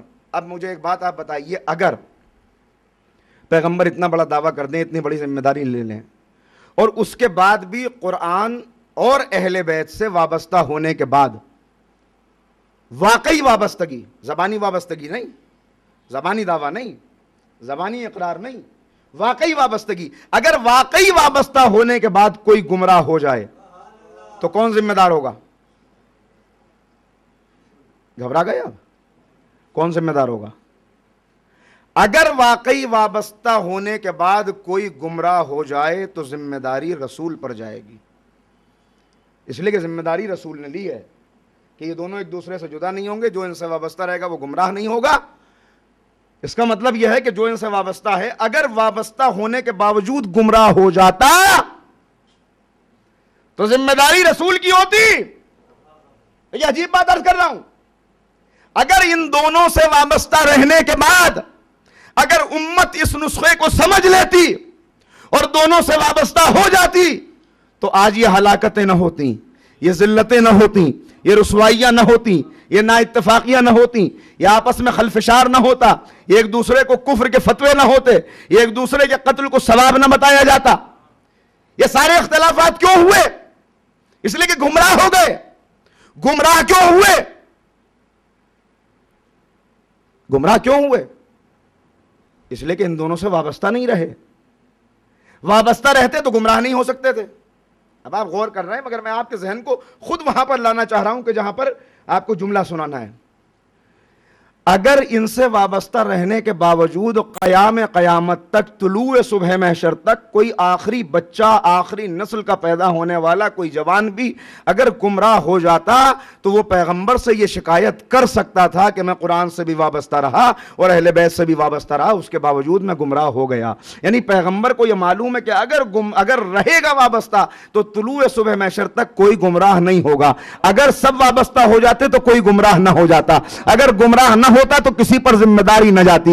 اس کا مطلب یہ ہوا کہ پیغمبر نسخہ دے رہے تھے کہ قیامت تک کوئی گمراہ نہ ہو، لیکن لوگ آج گمراہ ہیں اور قیامت تک گمراہ ہوتے رہیں گے۔ تو کس کی وجہ سے گمراہ ہیں؟ عزیزو، ایک تھا جس نے کہا قرآن کافی ہے، اہل بیت نہیں چاہیے۔ اب جو بھی گمراہ ہوا ذمہ داری اس پر ہے جس نے قرآن پیش کر کے اہل بیت سے روک لیا، اس پر ذمہ داری ہے۔ صلوات پڑھے محمد و آل محمد۔ اگر میں غلط کہوں تو میں آپ کو حق دیتا ہوں کہ آپ مجمع سے کھڑے ہو کے مجھے ٹوک دیں، اس لیے کہ کوئی اپنے گھر کی بات نہیں پڑھ رہا۔ یہ حقائق ہے، تاریخی حقائق۔ ذرا غور کریں لوگ، کیوں گمراہی آئی، کیوں تباہی آئی۔ اب سمجھیے کہ قرآن کے متعلق یہ باتیں کیوں ہوئیں اور یہ کیوں الزامات لگے۔ میں تاریخ قرآن آپ کو سنا رہا ہوں، اب سمجھیے کیوں لگے یہ الزام اور کیوں یہ بات آئی کہ پیغمبر بے ترتیب چھوڑ گئے تھے اور ہم نے ترتیب دیا۔ کیوں؟ اس لیے کہ ہم نے یہ کہہ دیا کہ قرآن کافی ہے۔ تو اب قرآن کی کوئی خدمت بھی تو دکھائیں ہم، تاکہ یہ پتہ چلے کہ ہم نے قرآن لیا تھا تو ہم نے اسے سنبھالا ہے۔ تو قرآن کی خدمت دکھانے کے لیے کہا گیا کہ ہم زیادہ سے زیادہ اس کی تلاوت کریں گے، ہم زیادہ سے زیادہ اسے حفظ کریں گے، اور ہم زیادہ سے زیادہ اسے ترتیب دے کر رائج کریں گے، لوگوں کو بتائیں گے ہم نے ترتیب دی، ہم نے جمع کیا۔ عزیزو، یہ ناانصافی ہے، بہت ناانصافی۔ پیغمبر محفوظ کرا کے جائیں، پیغمبر لکھوا کے جائیں، پیغمبر سن کے جائیں، لکھوانے کے بعد صرف لکھتے نہیں تھے، لکھواتے نہیں تھے، بلکہ سنتے بھی تھے، ایک دو نہیں، بہت ساری روایات موجود ہیں۔ یہی تو وجہ ہے کہ جب سورہ آل عمران کو کسی نے بدل کر کوئی اور نام دینا چاہا تو پیغمبر نے کہا پڑھو تم نے کیا لکھا ہے۔ کہاں لے جائیں گے ان روایتوں کو؟ پیغمبر نے کہا پڑھ تو نے کیا لکھا ہے، اور جب اس نے پڑھا تو کہا نکل جا میرے شہر سے مردود۔ یہ تاریخ ہے، یہ حقائق ہیں، کہاں لے جائیں گے آپ انہیں؟ کیوں؟ یعنی لکھوا بھی رہے تھے، تحریر کو باقاعدہ طور پر جانچ بھی رہے تھے کہ جو میں لکھوا رہا ہوں وہی لکھا جا رہا ہے کہ نہیں لکھا جا رہا۔ اتنا محفوظ پیغمبر کر کے گئے۔ مگر اب مسئلہ یہ تھا کہ جب تک قرآن اپنی اصل شکل میں موجود ہے، یہ لوگوں کو دعوت دیتا رہے گا، یہ لوگوں کو دروازہ دکھاتا رہے گا۔ کون سا دروازہ؟ دیکھیے، ایک ہے نبی کا دروازہ، نبی کے دروازے پر سب نہیں جا سکتے۔ اصحاب آئیں گے تو کہا رکو، تمہارے لیے دروازہ اندر کی طرف نہیں کھلتا، رک جاؤ یہاں پر۔ پھر ہم تو پیغمبر کے بعد اصحاب سے قرآن لینا چاہتے ہیں، اصحاب سے علم سیکھنا چاہتے ہیں، مگر اصحاب مجلس کی باتیں تو بتائیں گے، اصحاب میدان کی باتیں تو بتائیں گے، مگر یہاں جا کر روک دیا گیا کہ خبردار یہ دروازہ اندر کی طرف تمہارے لیے نہیں کھلتا۔ چلو چھوڑو، ازواج مطہرات بھی ہیں، ہم ان سے پوچھ لیں گے، آپ بتائیے امی جان، آپ رہنمائی فرمائیں۔ مگر کیسے پوچھیں گے؟ اس لیے کہ ان کے لیے دروازہ بند ہے، باہر کی طرف نہیں کھلتا، ان کے لیے اندر کی طرف نہیں کھلتا، ان کے لیے باہر کی طرف نہیں کھلتا۔ کتنے خوش قسمت ہیں ہم کہ اللہ نے ہمیں علی کا دروازہ دکھا دیا جو اندر کی طرف بھی کھلتا ہے، باہر کی طرف بھی کھلتا ہے۔ کہا آؤ اس دروازے پر اس سے وابستہ رہو گے تو ہدایت ہوتی رہے گی۔ عزیزو، اسی لیے کہا گیا بسم اللہ الرحمن الرحیم، الرحمن علم القرآن خلق الانسان علمہ البیان۔ بس رکتا ہوں یہاں پر، یہاں قرآن کا تعارف ہو رہا ہے نا۔ یہ قرآن کا تعارف قرآن کے محافظ کے ساتھ کرایا جا رہا ہے، لہذا کیا بتایا گیا؟ الرحمن۔ دیکھیے اللہ کے کتنے سارے صفاتی نام ہیں، مگر ان صفاتی ناموں میں سے بندوں کے لیے جو نام بہترین ہے، ہر نام بہترین ہے اللہ کا، ہر نام بہترین، مگر بندوں کو سب سے زیادہ کس چیز کی ضرورت ہے؟ ہم ہیں خطاوار، ہمیں رحمت کی ضرورت ہے، تو بندوں کے لیے جو نام سب سے بہترین ہے وہ نام ہے رحمان۔ تو جب اس نے ذکر کیا تو سب سے پہلے کہا وہ رحمان ہے، یعنی اپنے ناموں میں سے بہترین نام وہ رحمان ہے۔ اس رحمان نے کیا کیا؟ الرحمن علمہ البیان، اس نے بیان کی صلاحیت عطا کی، اس نے بیان عطا کیا۔ خلق الانسان، انسان کو خلق کیا۔ غور کر رہے ہیں آپ؟ رحمان یعنی اس نے بہترین نام اپنا بتایا کہ رحمان۔ کیا عطا کیا؟ بیان۔ پھر کسے خلق کیا؟ انسان۔ ذرا سا یہاں پہ اگر غور کریں، اتنے سارے ناموں میں سے ایک نام کا ذکر ہوا، اس کے بعد کیا عطا کیا؟ علم۔ کون سا ایسا علم ہے جو اللہ نے نہیں عطا کیا؟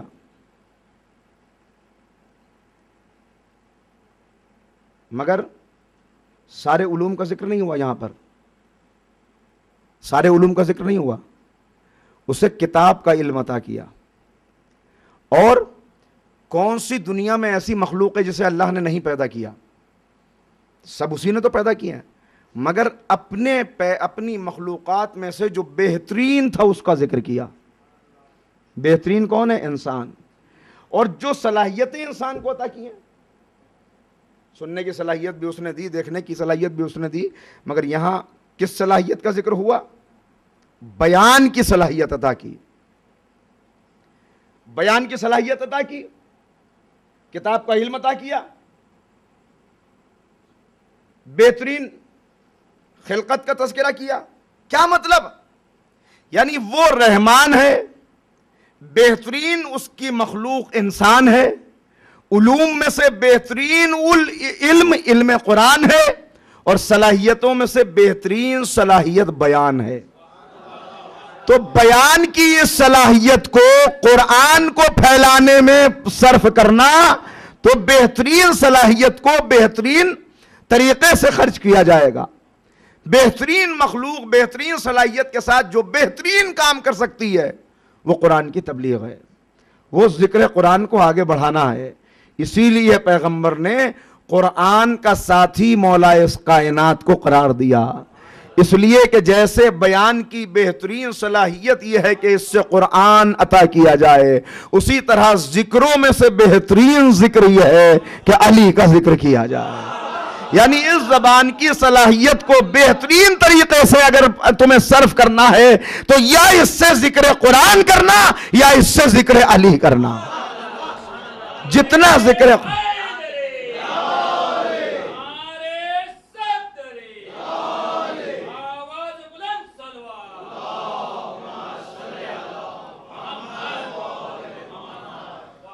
اور اگر نہ کر سکو تو اب کہہ دیا گیا. دیکھیں یہ بھی حفاظت کا طریقہ ہے. دونوں چیزوں کو اللہ محفوظ رکھنا چاہتا ہے. معصوم کا ذکر بھی محفوظ رہے، اس لیے کہ معصوم کے ساتھ ہی قرآن وابستہ ہے، اور قرآن بھی محفوظ رہے. لہذا اب حکم دے دیا کہ وہ جو قرآن کو پڑھ نہیں سکتے، حالانکہ یہ بدقسمتی ہے کہ جو نہ پڑھ سکے، بہت بڑی بدقسمتی ہے. اور میں آپ کی خدمت میں عرض کروں، انسان دنیا کے کسی کام میں شرم نہیں کرتا، مگر اسے شرم آتی ہے تو اب میں بڑا ہو گیا، اب تک سیکھا نہیں تو لوگ کیا کہیں گے، لوگ کیا کہیں گے. آج ہم لوگوں کی پرواہ کرتے ہیں. کیسا لگے گا کہ جب میدان محشر میں قرآن کو پیش کر کے یہ کہا جائے گا کہ قرآن خود شکوا کرے گا. یہ قرآن کے لیے عجیب بات، مجھے حدیث یاد آ گئی پیغمبر کی کہ دو چیزیں ایسی ہیں جو انسان کی شفاعت کریں گی.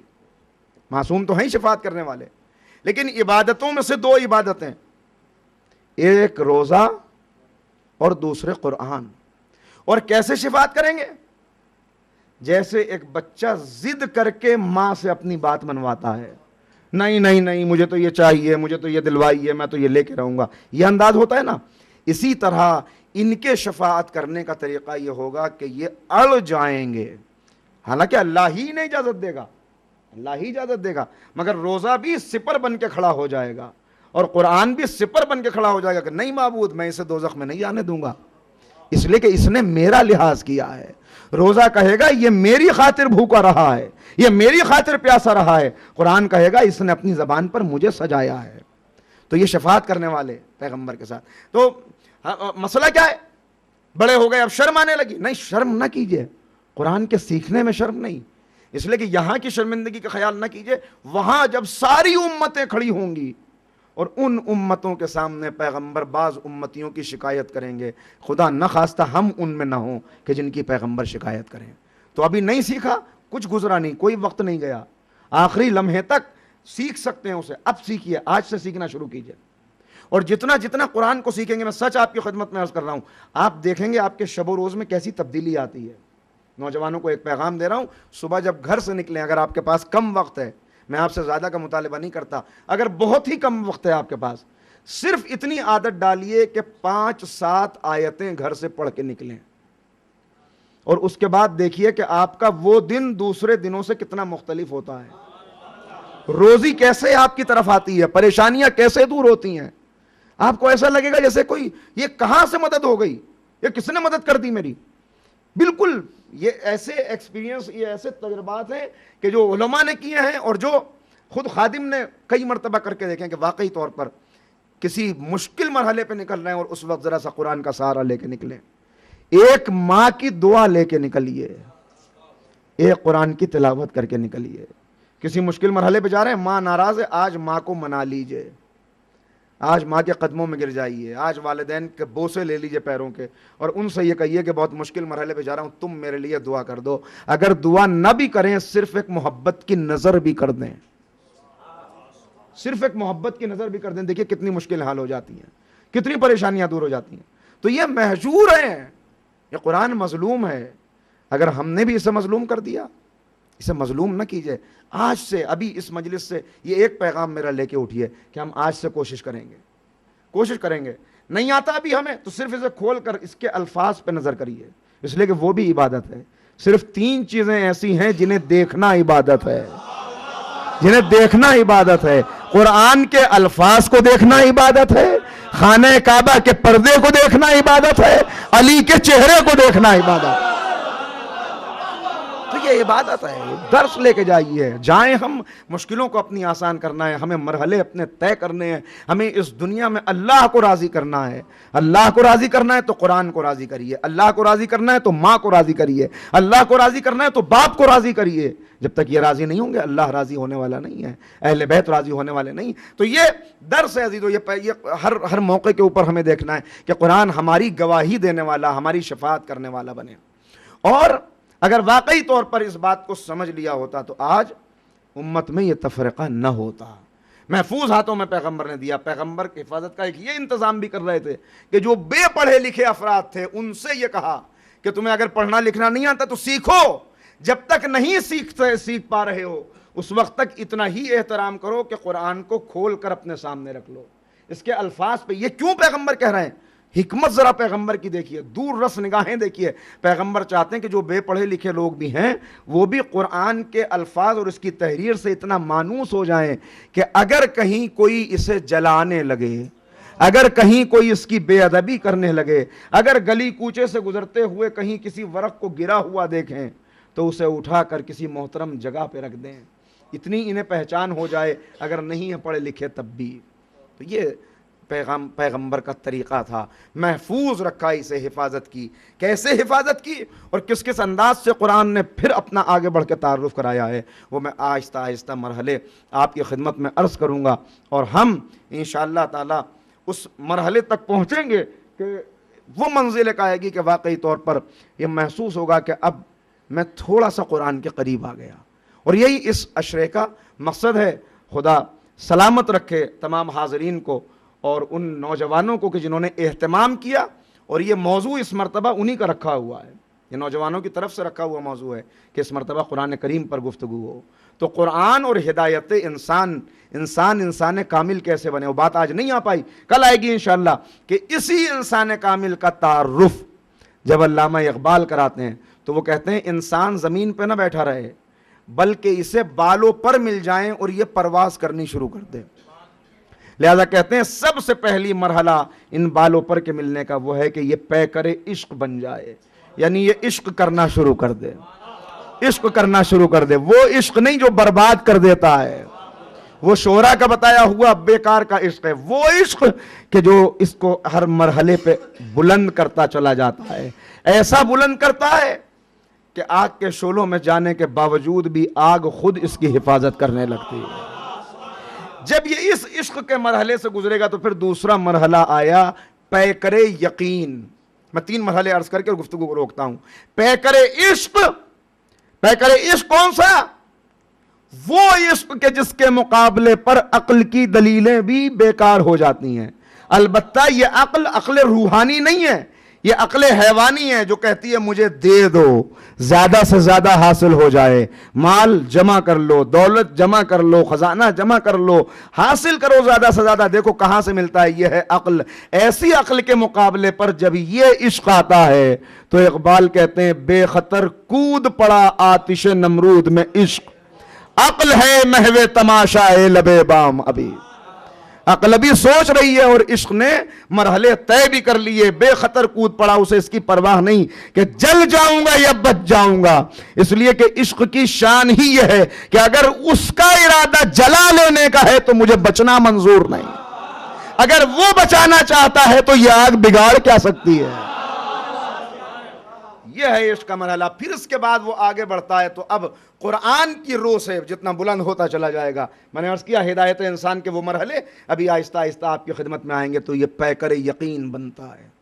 اور جب پیکر یقین بنتا ہے تب اسے پر ملنے شروع ہو جاتے ہیں. کیسے؟ کہتے ہیں جب اس انگارۂ خاکی میں ہوتا ہے یقین پیدا. جب انسان کے اندر یقین پیدا ہو جاتا ہے تو کیا ہوتا ہے؟ جب اس انگارۂ خاکی میں ہوتا ہے یقین پیدا تو کر لیتا ہے یہ بالوں پر روح الامی پیدا. زمین پہ نہیں رہتا، اس کی پرواز شروع ہو جاتی ہے. اور جب اس کی پرواز شروع ہو جاتی ہے اور یہ نیچے سے اوپر اٹھتا ہے تو اب تیسرا مرحلہ آتا ہے، یہ پیکر استغنا بن جاتا ہے. استغنا یعنی اب اسے اس کی پرواہ نہیں رہتی کہ دنیا جا رہی ہے. اب مستغنی ہے، اب بس اس کی نگاہ مرضی پروردگار پہ ہے، رضائے الہی پر ہے. اب دنیا اگر اس کے سامنے آتی بھی ہے تو یہ کہتا ہے جا کسی اور کو فریب دینا، علی نے تجھے 3 مرتبہ طلاق دے دی. کسی اور کے منہ لگنا، کسی اور کو. یہ ہے پیکر استغنا، قرآن کا پیکر استغنا کہ اب یہ مستغنی ہو گیا. اب اسے نفع اور نقصان کی پرواہ نہیں ہے. اب اگر تیروں سے بدن چھلنی ہوتا ہے، اب اگر تلواروں سے لہو لہان ہوتا ہے، تب بھی عرش کی طرف نگاہ اٹھا کے کہتا ہے اے معبود جس نے تجھے پا لیا اس نے کھویا کیا، جس نے تجھے کھو دیا اس نے پایا کیا. یہ ہے پیکر استغنا. پیکر استغنا آگے بڑھتا ہے تو کون سے مرحلے آتے ہیں یہ میں عرض کروں گا آپ کی خدمت میں. مگر عقل کہتی ہے کہ سب کچھ کر اولاد کے لیے. عشق کہتا ہے کہ اولاد کو لٹا دے رب کی بارگاہ میں. یہ مشکل مرحلہ ہے، یہ آسان مرحلہ نہیں ہے. آپ صاحبان اولاد ہیں اور جو نوجوان یہاں پہ بیٹھے ہوئے ہیں اللہ انہیں بہترین شریک حیات اور بہترین نسل عنایت فرمائے. وہ نسل جو ولایت اہل بیت پر پروان چڑھے، جو محبت اہل بیت اور عشق قرآن لے کر آگے بڑھے. عزیز و آسان مرحلے نہیں ہیں، مگر سب سے زیادہ مشکل مرحلہ انسان کے لیے وہ ہوتا ہے کہ جب بات اولاد کی قربانی کی آ جاتی ہے. اولاد کی قربانی آسان مرحلہ نہیں ہے. حضرت ابراہیم کیوں پیکر عشق ہیں؟ اس لیے کہ اس مرحلے سے ثابت قدم گزرے ہیں ابراہیم، جنہیں بڑھاپے میں اللہ نے اولاد عطا کی. بڑھاپے میں اولاد ملی ہے اور اب اس اولاد کو واپس مانگا جا رہا ہے. تو سلام، قرآن سلام کر رہا ہے، سلام علی ابراہیم، ابراہیم پر ہمارا سلام. اس لیے کہ وہ ان سب مرحلوں سے گزر گئے اور جوان بیٹے کو حق کی بارگاہ میں لٹا کر اس کے گرے پہ چھری رکھ دی. مگر ابراہیم کی آنکھوں پر پٹی تھی. پٹی اس لیے تھی کہ کہیں ایسا نہ ہو شفقت پدری جوش میں آ جائے. ابراہیم کا وارث کربلا میں کھڑا ہوا ہے. ہم سلام کرتے ہیں السلام علیکہ یا وارث آدم صفت اللہ، وارث ابراہیم خلیل اللہ. کیوں سلام کرتے ہیں؟ اس لیے کہ یہی قربانی تاریخ دہرا رہی ہے. ذبح ابراہیم ذبح عظیم سے بدل چکا ہے. ابراہیم کا وارث قربانی دینے کے لیے آیا ہے. آنکھوں پر پٹی نہیں ہے. سامنے جوان بیٹا کھڑا ہے اور کہہ رہا ہے بابا اب مجھے بھی مرنے کی اجازت دے دیجئے. ایک مرتبہ بڑھ کے اپنے گلے سے لگایا اور کہا میرے لال تمہیں تمہاری پھوپھی نے پالا ہے، جا کے اپنی پھوپھی سے اجازت لو. عزیزو روایتوں میں لکھا ہے کہ بڑے شیریں بیان تھے حضرت علی اکبر. اپنی باتوں سے دل موہ لیتے تھے. اپنی بات منوانے میں اپنی زبان کی شیرینی کا استعمال کیا. آئے ایک مرتبہ آ کے اجازت نہیں مانگی بلکہ سر جناب زینب کی گود میں رکھ کے لیٹ گئے. اس کے بعد ایک سوال کیا پھوپھی اماں یہ بتائیے کہ آپ کی قدر و منزلت زیادہ ہے یا میری دادی فاطمہ کی قدر و منزلت زیادہ ہے؟ پھوپھی اماں میں کس کا بیٹا ہوں؟ کہ میرے لال تو میرا بیٹا ہے. کہ تو اتنا بتائیے کہ آپ کی قدر زیادہ ہے یا دادی کی زیادہ؟ کا بیٹا کیسی بات کہی، کہاں میں کہاں خاتون جنت. کہ تو یہ بتائیے اگر فاطمہ کے بیٹے پر آپ کے بیٹے کو قربان کرنے کی بات آئے گی تو کیا آپ سوچیں گی؟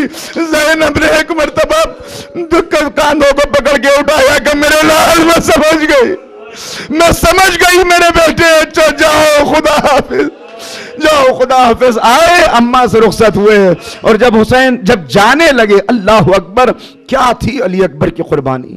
میں میرے اندر زبان میں میری طاقت نہیں ہے, مگر نہ جانے کیسے اس وقت ذکر حضرت علی اکبر آ گیا. پیکر یقین کی بات کر رہا تھا تو علی اکبر کا نام آ گیا. علی اکبر کی قربانی کیا ہے کہ جب سب سے رخصت ہو کے آئے تو حسین نے عجیب انداز سے رخصت کیا. سب سے پہلے تو سر سے امامہ اتار کے اپنے ہاتھوں پہ رکھا اور ایک جملہ کہا کہ معبود گواہ ہے نا, میں اب اسے بھیج رہا ہوں جو سیرت اور صورت میں نانا کی شبیہ ہے. اللہ اکبر, کسی کے لیے یہ جملہ نہیں کہا مگر یہ جملہ کہا میں اسے بھیج رہا ہوں جو میرے نانا کی شبیہ ہے. اور اس کے بعد کہا اکبر بیٹا مجھ سے ایک وعدہ کرو. کہا بابا کیا؟ کہا میرے لال جب تک سامنا رہے گا تم مڑ مڑ کے مجھے دیکھتے جاؤ گے, مڑ مڑ کے دیکھتے جاؤ گے. اس کے بعد اپنے آپ سواری پہ سوار کیا, اکبر جانے لگے. ابھی چند قدم بڑھے تھے, محسوس ہوا کوئی پیچھے آ رہا ہے. حسین نے کسی کو ایسے رخصت نہیں کیا. اب جو اکبر نے مڑ کے دیکھا, دونوں ہاتھ پھیلائے ہوئے, میرے بیٹے اکبر, اے میرے لال. اکبر تڑپ گئے, گھوڑے سے اترے. اے بابا آپ نے تو رخصت کر دیا تھا. حسین نے جو جملہ کہا ہے, قیامت تک پیدا ہونے والا ہر باپ اس جملے کے درد کو محسوس کر کے روتا رہے گا. وہ ایک جملہ کہا, اے میرے لال کاش تو صاحب اولاد ہوتا, تجھے معلوم ہوتا اولاد کی محبت کیا ہوتی ہے. بس عزادارو کا بیٹا مڑ مڑ کے دیکھنا. چلے گئے علی اکبر, رخصت ہو گئے علی اکبر. جنگ ہوئی, شدید جنگ کی. اس کے بعد یہ تنہا موقع ہے کہ جہاں اکبر پلٹ کے آئے, اور پلٹ کے آ کے کہا بابا تھوڑا سا پانی مل جاتا. میں کہوں گا اے اکبر, ارے آپ کو تو معلوم ہے اصغر تڑپ رہا ہے, سکینہ پیاسی ہے, بچے التش کی صدائیں بلند کر رہے ہیں, پھر آپ نے پانی کیسے مانگ لیا؟ عزیزو, حسین نے کہا تھا یہ سیرت میں میرے نانا کی شبیہ ہے.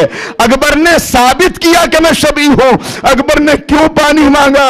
ارے اکبر نے پیاس کے لیے پانی نہیں مانگا, بلکہ اکبر جانتے تھے میں کتنا پیاسا ہوں دنیا کو پتا چل جائے گا. بچے کتنے پیاسے ہیں دنیا کو پتا چل جائے گا. اصغر کتنا پیاسا ہے زبان نکال کے دکھائے گا, پتا چل جائے گا. مگر میرا غیرت دار بابا جو سب سے زیادہ پیاسا ہے کبھی اپنی پیاس نہ بتائے گا.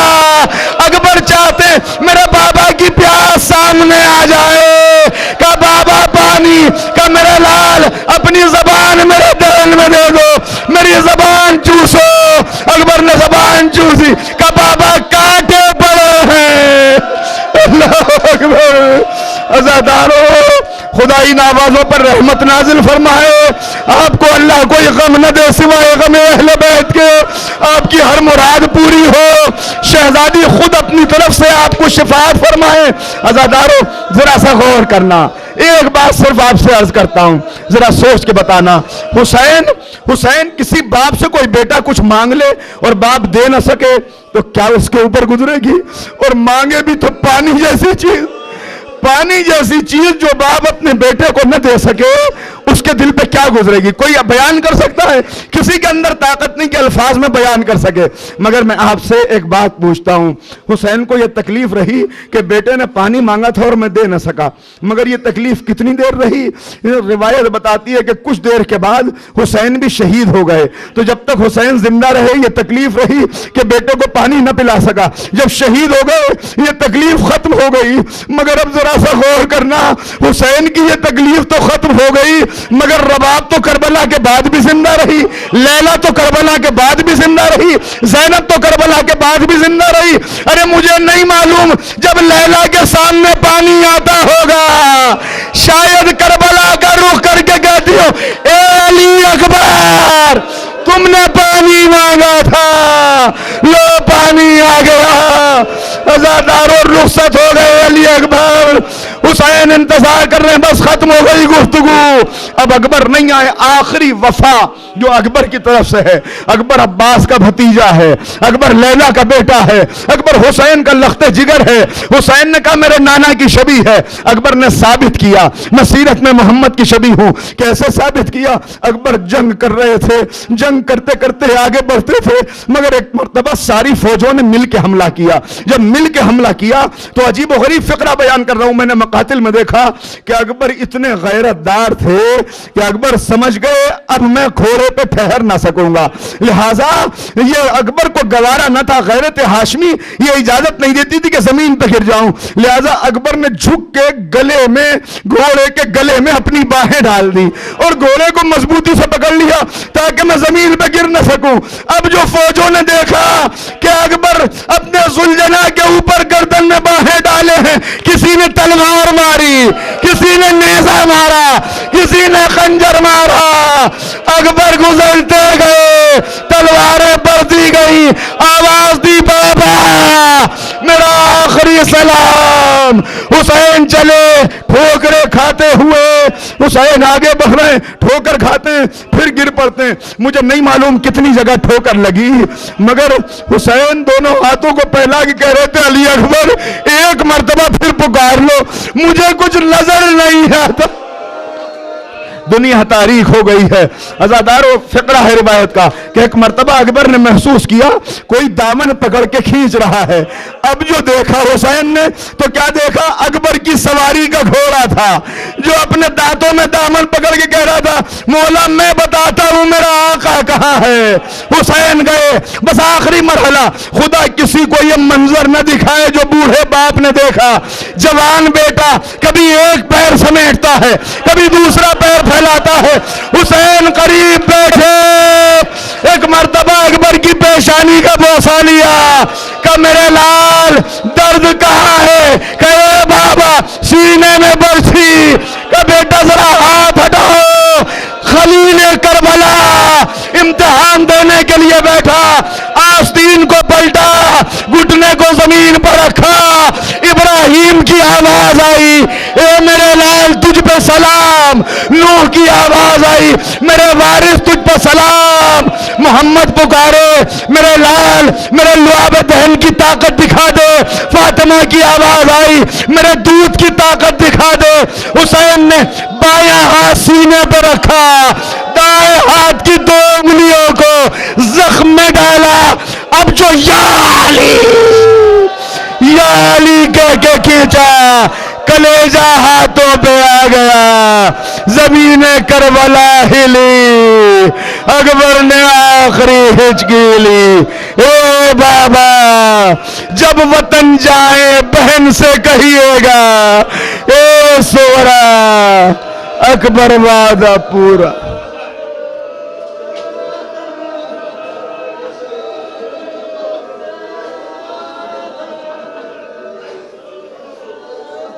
بار الہ ان آبادوں پر رحمت نازل فرما، اے میرے مولا میرے آقا، اہل بیت کے چالے والے جہاں جہاں ہیں ان کے جان مال عزت آبرو کی حفاظت فرما، بار الہ بزرگوں کو قوت و توانائی طول حیات عنایت فرما، بیماروں کو شفائے کاملہ و عاجلہ عنایت فرما، بالخصوص ایک مومنہ بیمار ہیں ہاسپٹل میں ایڈمٹ ہیں آئی سی یو میں، ان کے لیے بار الہ انہیں حضرت صغرا اور حضرت سجاد کے صدقے میں شفائے کاملہ عنایت فرما۔ معبود بار الہ جوانوں کو دین کا سرمایہ قرار دے، جو بے اولاد ہیں انہیں اولاد صالح عنایت فرما، امام کے ظہور میں تعجیل فرما، ہمیں سرکار کے انصار و ایوان میں شمار فرما۔